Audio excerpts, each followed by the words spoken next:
Hey, my name is Lee Lewis. I'm one of the pastors here at Radiant Church. And as we press further into this Holy Week, and we're going to look specifically now at Holy Tuesday, like Jesus has just cleansed the temple, and you saw that on Monday. And here, what Jesus does, there's a lot that goes on this Tuesday. But one of the things that I felt like I just wanted to highlight was as they left Jerusalem that evening after Jesus cleansed the temple, they passed back by the fig tree that Jesus had already cursed. And Peter, like, he pays attention to it. He notices it and he highlights it. Let me read from Mark. Here's what happens. As they passed by in the morning, they saw the fig tree withered away to its roots. And Peter remembered and he said to him, "Rabbi, look, a fig tree that you cursed has withered." And Jesus answered them. He says, "Have faith in God. Truly I say to you, whoever says to this mountain, be taken up and thrown into the sea, and does not doubt in his heart, but believes that what he says will come to pass, it will be done for him.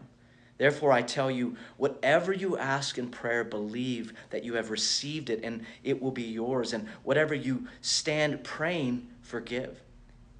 If anyone has anything against you, so that your Father, who also is in heaven, may forgive your trespasses." So here's what Jesus does. Like, he uses this moment that Peter recognizes the cursed fig tree, and then Jesus draws him into a bigger reality of the supernatural. But he looks right past the supernatural. Think of all the things that they've seen Jesus do. They've seen him feed these people, the 5,000 people. They've seen him heal people. They've seen him heal people of demonic possession, and on you can go. This profound ministry of the supernatural that Jesus has. But Jesus moves right past the supernatural, and he draws their attention to a bigger miracle, and it's a miracle of forgiveness. So I met this guy this week. He's played football in college, and we were just kind of sharing a moment together. He shared part of his story with me. He's kind of a new believer in the last couple years, and as he was sharing his story, I was struck with something the Lord had done for him in bringing him to salvation. He had grown bitter at his head coach in college, and that this head college had kind of wrongly judged him for some things and kind of put him on the bench, and he grew this seed of bitterness, and it was starting to affect every area of his life. Well, one of the other coaches, who was a believer, started to pursue this young man, and he began to share the gospel with him.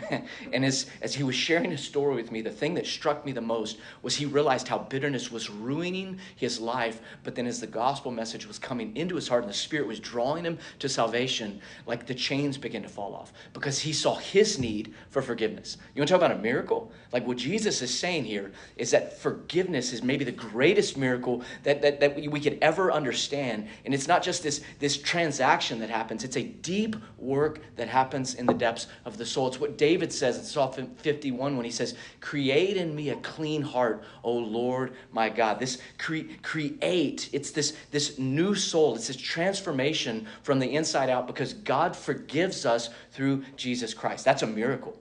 That's a miracle. And as that work of forgiveness changes us, it changes the way we live.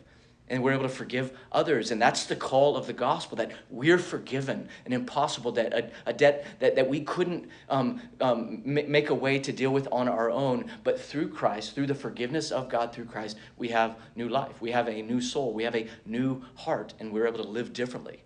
And that's what Jesus is pointing to. This is a deep, profound work that Jesus is speaking to. It's a miracle through his shed blood that we have forgiveness with the God of the universe.